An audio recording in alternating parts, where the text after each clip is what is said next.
There is an entire bustling universe of life hidden inside you, right now.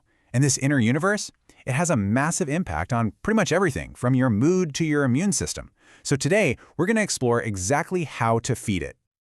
So let me ask you a question. When you sit down to eat, do you think you're just eating for yourself, for one person? Or are you actually hosting a massive banquet for trillions of microscopic guests? The answer? It's trillions. Yeah, you heard that right. Trillions with a T. These microbes are living inside your gut, and here's the kicker. What you decide to put on your plate can totally change the game for your health. All right, so let's get into it. Who exactly are these trillions of guests? And, what's their deal? What are they even doing in there? Okay, so this whole community has a name. Scientists call it the gut microbiome. It's this huge collection of bacteria and other tiny organisms that have set up shop in your intestines. And get this, they're not just freeloaders hanging out. Nope, they're essential partners. They're busy producing crucial vitamins for you, like B12 and K, and they play this massive role in keeping your immune system in check. So, you might be wondering, how on earth can these tiny little organisms influence your entire body? Well, it turns out they're part of this incredibly complex, kind of secret communication network. This network is called the gut organ axis. And honestly, the best way to picture it is like a biochemical superhighway.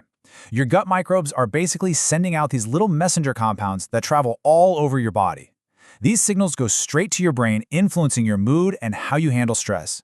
They're also talking to your skin, which can affect things like rashes and inflammation. And they even chat with your pancreas and liver to help manage your blood sugar. It's all connected. But what happens when this perfectly balanced community gets, thrown out of whack? There's a word for that: dysbiosis.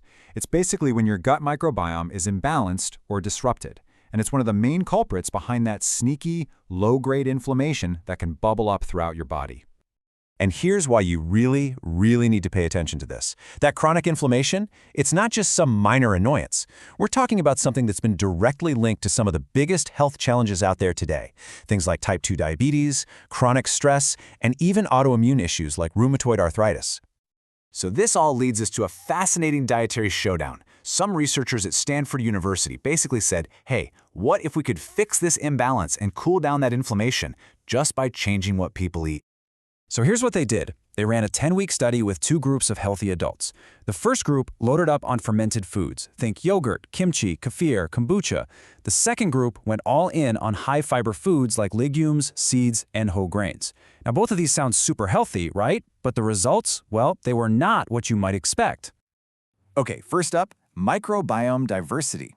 That's just a fancy way of saying the variety of different microbe species in the gut, and more variety is generally a good thing. The fermented food group, they saw a big increase in diversity. But the high-fiber group, their diversity pretty much stayed the same. Kind of surprising, right? But what about that inflammation we were talking about? This is where it gets really interesting. The group eating fermented foods saw a major drop in the signs of inflammation. And the high-fiber group? Again, no real change during the study. A huge difference. And just how big of a drop was it? Well, the researchers found that 19 different inflammatory proteins went down in the blood of the fermented food group. 19. And one of them, called interleukin-6, is a really big deal. It's a key troublemaker when it comes to a lot of chronic diseases. I mean, even the lead researcher, Dr. Justin Sonnenberg, called this a stunning finding.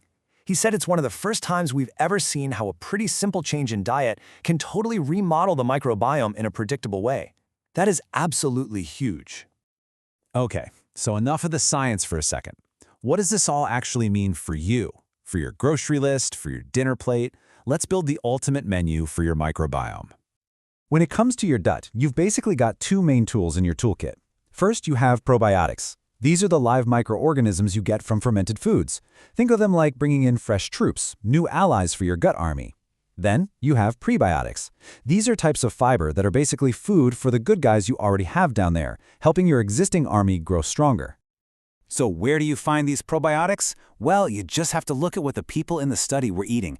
We're talking yogurt, kefir, fermented cottage cheese, kimchi and other fermented veggies, and kombucha. These are your probiotic powerhouses. And, of course, you've got to feed those allies, right? That's where prebiotics come in. And even though the study showed fiber might need more time to show its benefits, it is still absolutely critical fuel. Some of the best prebiotic foods out there include things like dandelion greens and Jerusalem artichokes, but also 3 things you probably have sitting in your kitchen right now: garlic, leeks, and onions. Okay, time to put all the pieces together. Let's create a simple, practical action plan you can start using like today. Okay, first things first, let's be super clear. Do not give up on fiber. It is still incredibly important. The Stanford researchers even think that if the study had gone on longer, they probably would have seen more benefits. For your overall health, a great target to shoot for, according to Michigan Medicine, is somewhere between 25 and 35 grams a day. So, the winning strategy here is probably a combo of both fermented foods and fiber, but there's a right way and a wrong way to add more fiber. The trick is you have to start slow to avoid, discomfort. So pick one fiber source, add just a little bit, like 5 grams, and then slowly increase it every few weeks. Oh, and make sure you're drinking plenty of water or other caffeine-free fluids to help everything, move along smoothly. You know what all this research really boils down to is this. You have a direct line of communication with that inner universe inside you. Those trillions of organisms are always listening, and they're always responding to what you give them. So the real question isn't what scientists know. It's what are you going to feed them next?